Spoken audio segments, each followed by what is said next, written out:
Good evening, brothers and sisters.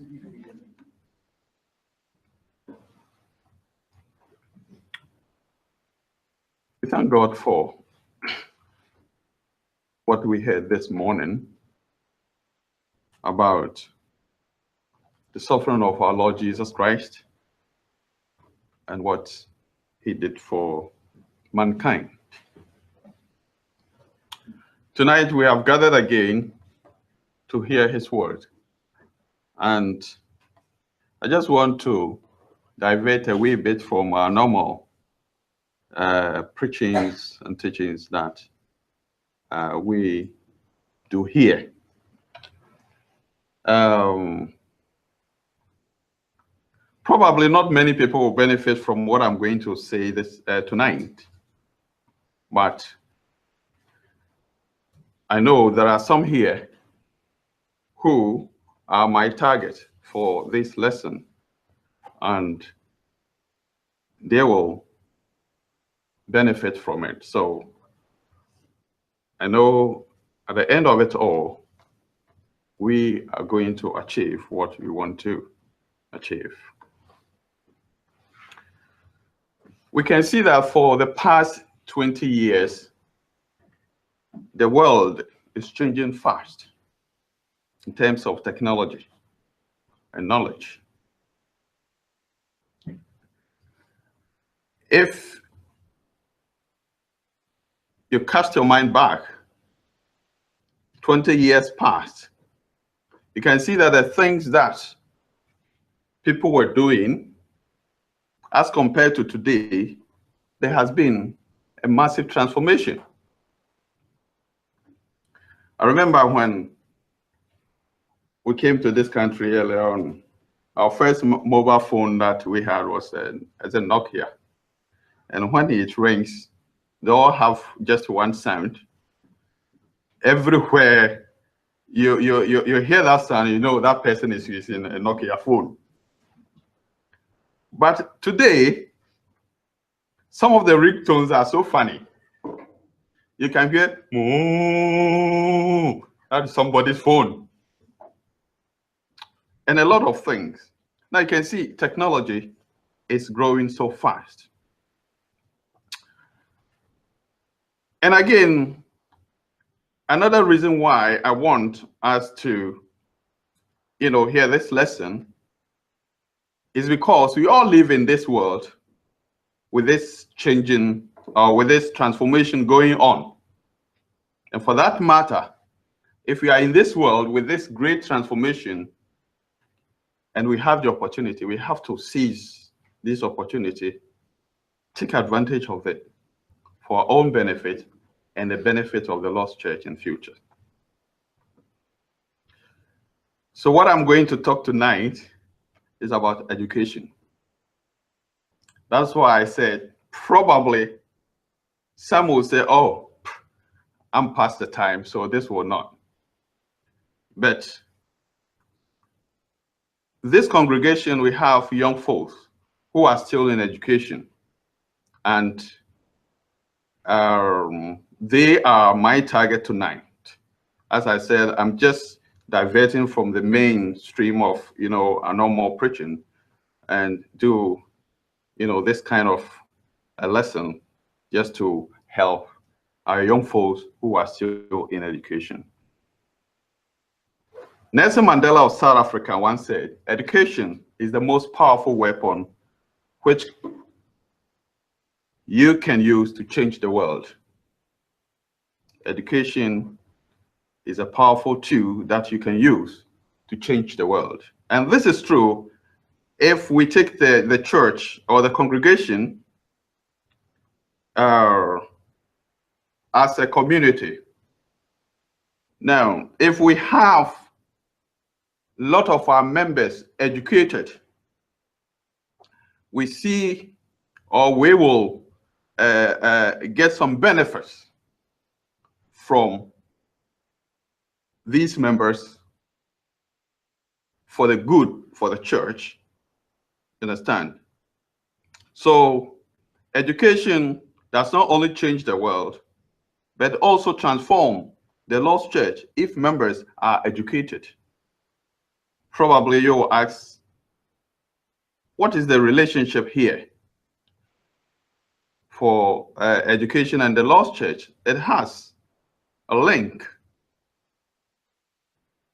And by the time probably we finish this lesson, you will understand what I'm talking about.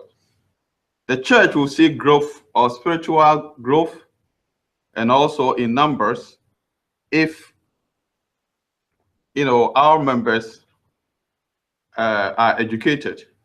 And what I'm saying is a formal education and also informal education. The lesson tonight, as I said, is to encourage our young people here, okay, to take advantage of what is going on in the world today and take the education seriously to help, you know, change their own lives in future and also the future of this congregation.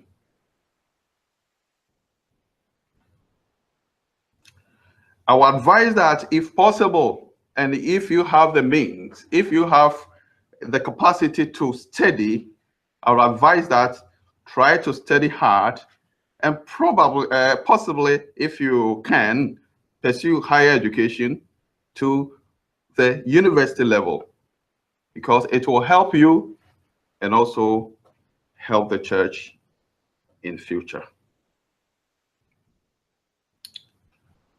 A quote from a guy called Malcolm X, and he says, the passport to the future is education. For tomorrow belongs to those who prepare for it today. And this sounds like a biblical quote that says, we reap what we sow. Galatians chapter 6-7. Whatever you plant today, you expect to reap that tomorrow. So some of us are what we are today because of the seed we sowed yesterday. We see some of our preachers like Adam here preaching today, because of the preparation he made when he was young, and that has made him a preacher today. We see Jack standing here preaching to us all the time and encouraging the congregation because of what he planted when he was young, and that has enabled him to continue to educate and edify this congregation. So whatever you plant in your life, you reap that in future. And sometimes people regret in saying that, well, if I knew this is what I was going to be, I should have maybe changed course. And it has become too late when I reach my age because I don't have the brains now to study. So if you are young, energetic, and you can study, please take the opportunity today and don't mess up with your education and study hard, because it will help you, and not only you, but also the lost church if you stay faithfully in the church. It's going to help the future of this congregation. Knowledge is power. One can only acquire knowledge through learning. It is an asset which, when acquired, stays forever, and no one can get it out of you. Whatever you study, stay with you. Now, if you build a house or you buy a house, the time will come, maybe you will leave that house for somebody else. If you die, you can't take the house with you. But the knowledge that you have, you can't leave that knowledge for anybody. It is here, and you go with that. So it is an asset. When you have it, nobody can get it from you. You can use it to build yourself and build your future. And also use it to help the church, those who are Christians. So knowledge is power. Solomon once said, an intelligent heart acquires knowledge, and the ear of the wise seeks knowledge. Proverbs 18:15. He also said, the heart of him who has understanding seeks knowledge, but the mouth of the fools feeds on folly. Proverbs 15:14. Knowledge, as I said, is power. It's not only useful for our own future, but also our spiritual growth as well. Paul, we know, advised Timothy in 2 Timothy chapter 2, verse 15, when Timothy was a young boy. He said, study to show thyself approved unto God, a workman that needeth not to be ashamed, rightly dividing the word of truth. Paul advised Timothy to study. So study or education helps to build the church. If you tell me that there's no relationship between education and the church, that means you don't read your book. It is important that if you want to understand the Bible, you have to study something. You have to study something. And we all know what our own brother Paulo is doing in these days.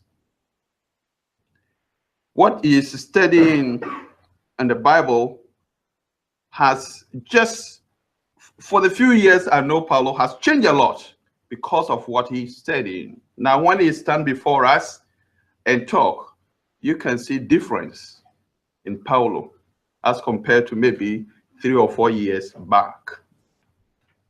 Knowledge is power, and when you are quiet, no one can get it out of you. And because of this, I'm using this platform to advise you young guys not to toil with your education. Indeed, education is a form of discipline. Sometimes it's very hard. Sometimes it's very hard. We've all been in that situation before. And if you don't take care, you abandon your study, because sometimes you try to choose the thing, but it's not going. And then, what am I studying this for? But then if you look for the goal that is ahead of you, you have to discipline yourself and study hard so that you can reach the goal. So Paul tells Timothy, study to show thyself approved unto God. If we read the scriptures, we will know that all those people who are powerful in preaching the gospel or spreading the gospel had some form of education. Can be formal or informal, but they were all educated. Maybe you ask how. Paul, that you and I know, one of the great evangelists, gospel preacher, the person who spread the gospel, and through him a lot of congregations came out, did not only do this just because Jesus called him and he did it. I know the power that was behind him was the Holy Spirit, but he himself had already prepared when Jesus called him. Acts chapter 22 verse 3 says, Paul studied under the feet of, is it Gamaliel? Oh, Gamaliel. So that when Paul, you see Paul and his peers, he himself said that he acquired a lot of things, more than what his peers even were having at that time. because he had studied under somebody. So Paul studied. He was educated, a Jewish scholar. The apostles also acquired a divine knowledge because they have been with Jesus Christ. Sometimes people say that, well, studies is not important as far as, Christianity is concerned, because all the apostles, they were not educated, but they were able to do wonders. That is not entirely true. That is not entirely true. Though you will read that Peter was a fisherman. But remember, Jesus took them for 3 years and trained them, gave them, probably call it informal education, but Jesus educated them. That is why in Acts chapter 4, verse 13, the people there were surprised to see the kind of knowledge that these apostles had. They were marveled. And they were arguing that, are these not just people that we live here? These people are not educated. But why are they able to do this? And then they remember that they have worked with Jesus. They have been trained by our Lord. 3 good years. We do our degree with 3 years, 4 years, isn't it? So 3 years, Jesus trained them. He gave them some form of education before he sanctioned them to go into the world and preach the gospel. So don't tell me the apostle did not get any education. They did. They did. Now we read from the Bible, we saw Luke, who wrote the book of Acts. And the gospel according to St. Luke, Bible said he was a medical doctor. He was educated. He was educated. Colossians chapter 4, verse 14 tells us when Paul was sending greetings, he mentioned that. Greet our brother Luke, the physician. He was educated. And also, some of these early Christians, we can see that they were gifted with special knowledge, and that enabled the growth of the church. Knowledge is power. And you either study or you have to get it by divine intervention. God have to give it to you miraculously. Because if you read 1 Corinthians chapter 12, there were some people in the congregation that were gifted with this kind of knowledge. God gave them to them. So they can stand in front of the congregation and prophesy to them. Because that time, there were no Bibles. So whatever they were telling the congregation is a divine knowledge that the Holy Spirit has given them. So there's no mention of anybody who was just in a blue moon started to do something without having either been trained or have somebody have not taught that person. So education is the key.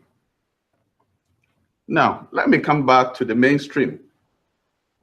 Because with that, we have now seen that in the church, even the building of the church, education was a key to help to move the congregation or these lost churches forward. Today, our young guys, we have the opportunities to study, and whatever level you want to go, you can go. We live in a country where education is free.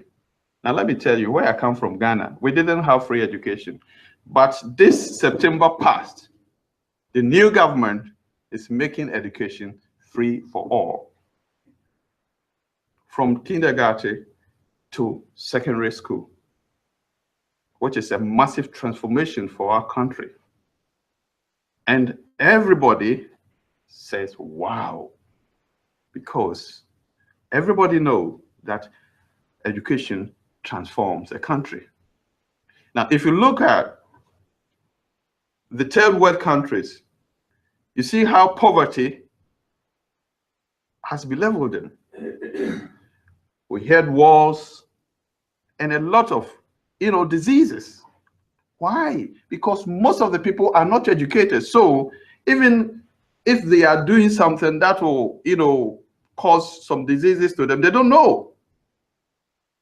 You go, you see a stream there, and this stream, this water, people drink from it, and in the same water, you see what do you call it? Cows and goats, and they are all feeding in it, defecating in it, peeing in it, and people are drinking. They don't know the consequences of it. But if they are educated, they will know that, no, this is not right. This is not right. So education transforms a country. The same way education transforms congregations. So it is important that we see this. And if we are lucky to live in a country where education is free, we have to take the advantage of it. All you need to do is to study hard. Just discipline yourself and study hard so that you will gain something in future to build yourself and also to support other people too. We are blessed. If you are going to school now, you can get bursaries, you can get SARS. That will, help you to pursue your higher education.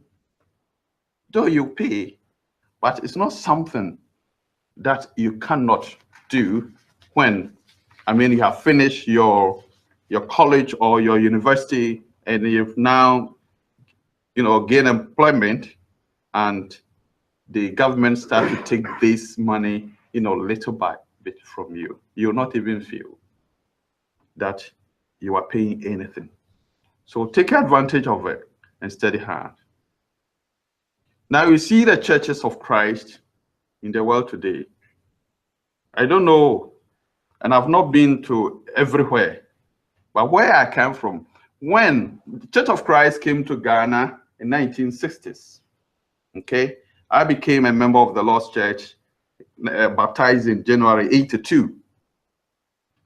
That time, the church did not have many educated, graduate people in the congregation. And all you see is young guys whose level of education is that kind of, low level. So the church was not growing fast because even you don't have many teachers to, study the Bible and, teach or something like that. We didn't have many preachers. But today, it will surprise you to know that when we went to Ghana last, it was wow to me. The church where I helped the establishment of the church, now their number is over 500. There were, these guys who we train when at Sunday school. Some of them are young guys in Sunday school. Now they are university graduates and they have some give employment now. And you can see that all these young guys you see in the church today are educated, and the church is growing fast because you can get a lot of teachers to, teach and help the congregation. When we went, there was one guy, he was one of my, a brother I converted. He was in his class. A young guy. Now he is leading the congregation. And, when I see, or when I saw that, I became very, very happy that this is one of the guys from our own Sunday school now can study and preach. Why? Because he studied so hard, now got his university degrees, and everything that the church wanted him to do, he's doing for the church. All the church finances, they don't need to go and hire any treasurer from anywhere or any accountant. There are so many members in that congregation that have studied accounting. So the church is taking advantage of them and using them and moving the church forward. This is what I'm talking about. If we study hard, it will benefit this congregation in the future. So please let us not, toy with education. As I say, it is difficult to convert highly educated people into the church today. But there's a hope for our own young people here. You can study to reach that level so that the church can boast of teachers, lawyers, doctors, engineers, managers, nurses, etc., and then excellent preachers in the future. If we study hard and we don't, toy with our study, the church can boast of all these people, and that will go to the benefit of the church. The benefit of educated congregation. First, if the individual is educated, the education will change the person's life. It shape his thinking, the way he speaks, the way he's dressed. Sometimes you can just, the look of it, that this guy is not educated, this guy is educated. Just the look of it. So if we have our young guys, taking the advantage of what is going on in the world today and educate themselves, this is going to polish them and also help the congregation. And two, the church will take advantage of them.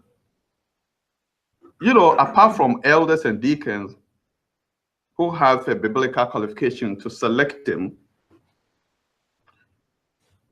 if we have people who are, have been in a form of either a formal or informal education, the church can use them as teachers, treasurers, secretaries, to help the congregation. And as I said, people with accounting background, if probably we are struggling with our finances here, now we see a good job that Graham is doing. There was a time that we have men's meeting, and Graham said, "Oh, I want somebody to help me with this finances." And I was kind of sitting there because that is not my background. I don't have a clue. And we were struggling at the table because we don't know who will be able to help. But then if we have our young men and women who are coming just now and they have this kind of, idea, it is easy to fall on anybody to help the church with our finances. So it's important. Remember, I'm not saying if you are not, you didn't have any formal education, or I'm not saying this to discourage you. No. Some people will say that if I had known, I would have. You understand? If you reach a level like me and you can't go back to study, don't worry at all. There are some people too who were blessed by God, though they did not have the mainstream education, but it can do wonders. It is there. But they are not many. And if we have to get, educated congregation, then we have to encourage our young men and women to take advantage of what we have, the resources the country have, and study. You don't need to pay. My time when I was going to school in my country, I have to pay. So many people have to drop out from school because their parent cannot afford even secondary education. Their parent, and that is why the new government said, no, this shouldn't go on. Now we are going to educate everyone. You understand? But we don't have to struggle to get money, even to see us through university. You just sit in your room, take your computer, and add for SAS. You get it. You get it, isn't it? You will get it. So you don't need to struggle to get money to study. You can get it. So you educate yourself, help you build your future. It can help the church. And also the third part is to also help the country or help your society. Hosea chapter 4 verse 6. God said, lack of knowledge, my people perish.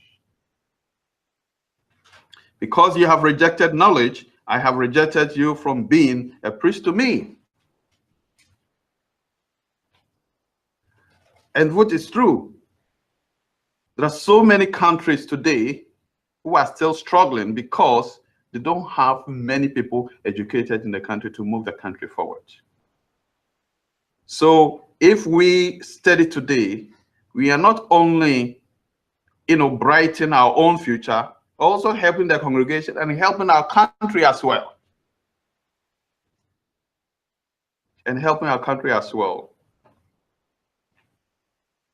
So that the country does not need to move to other countries to bring. I remember when we came here as nurses, UK was struggling with nurses, so they have to go to Africa, Philippines, Asia to recruit people. And that is why I took the advantage to come, because they were in dire need of nurses. Now, if our own people have studied, and many of them are in this, what they call health sector, I don't think the country will, go to other, countries to recruit people. The same way, if the church, we have our own people who have reached that level, we don't need to go and hire somebody to say that, oh, we are building a new church building in, what do you call it? Offin. I can't say, don't worry. And so we have the site plan. No, if we have people that they can look at it and then give Adam, some kind of idea. You understand? So it's important. But there are some things that hinder education, young people's education. Now, there are too many social activities today that prevent our young ones to study. There are too many activities. I have said it in my time when I was doing this. If there were a lot of things that we see today, probably most of us would not even have reached or gone to even finish secondary education, let alone going to college or going to university. There are too many. You sit down and your boy or your girl is studying, and then the mobile phone just on his bed or bed. Study a little, and then look at it. Then he test and put it down. So your boy is studying. He's testing somebody. I've seen it myself, so I can say it. You go down, your boy is using their computer studying. They are chatting with somebody on that computer. Too much. Going on around that, so it doesn't help her to study. Too many activities. Internet and social media influencers have put so many off. They can't go high. And bad companies, peer pressure can also put so many off. And early relationships, that is, the root of so many people, abandoning the education. Too young, age 13, 14, 15, is in a relationship. So there's no concentration for his education. Instead of studying, he has a date and has no time for that. And this is preventing many people not to go forward. Young guys, this is a panacea to what you can do to go forward.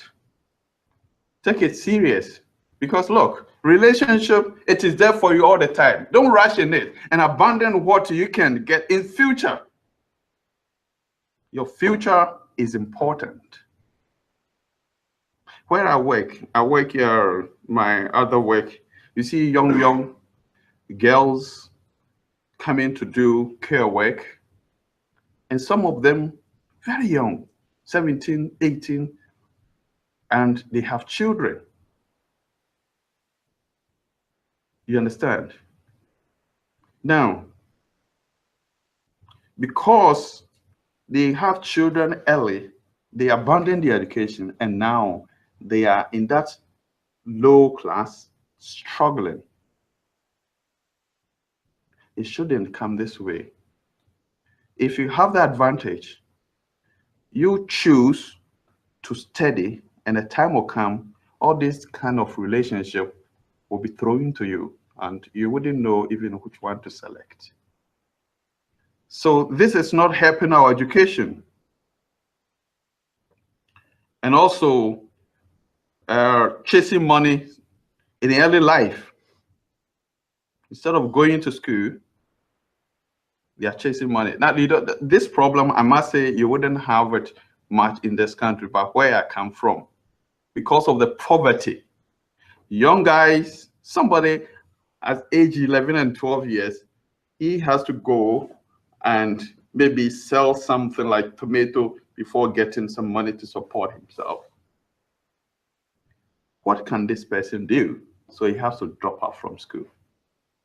And sometimes the money become, entice them to, oh, well, why should I waste my time going through this? Whereas even I can get some pennies. And then they abandon the education and start chasing these things. So it doesn't help. So there are so many things that hinders our education. But I will encourage our young men and women here that see the light ahead and try to pursue this education. And if you have them, all these things will come to you in the future. What can we as a church do? All we can do is to encourage the young ones to take advantage of what is we have today and study hard. It will benefit this congregation in the future. Parents, try to encourage your young ones who are studying and monitor them. Sometimes you have to police them and see what they are doing. They tell you, I'm studying, they are not. They are doing something. I know it's hard for them. We are all been there before. Study sometimes when I was young, and especially exams time, we didn't have many libraries and all these computers that you have today. So sometimes you go to school, you take a book, one book, about 5 people are also dependent on that book. So hurry up. So you have to quickly look at it. But today, you don't even need to go to library. You can take your phone. Every research that you want to do, you can do it. So the land is fertile for you to sow your seed so that you can reap what you are sowing today. Take advantage of it. So the church, we have to encourage our young people. Parents, encourage your own children to take advantage of what we have today and study hard, and it will benefit all of us in future. Studies is important, and knowledge, as Nelson Mandela said, education is the power or weapon that can change tomorrow. God bless you.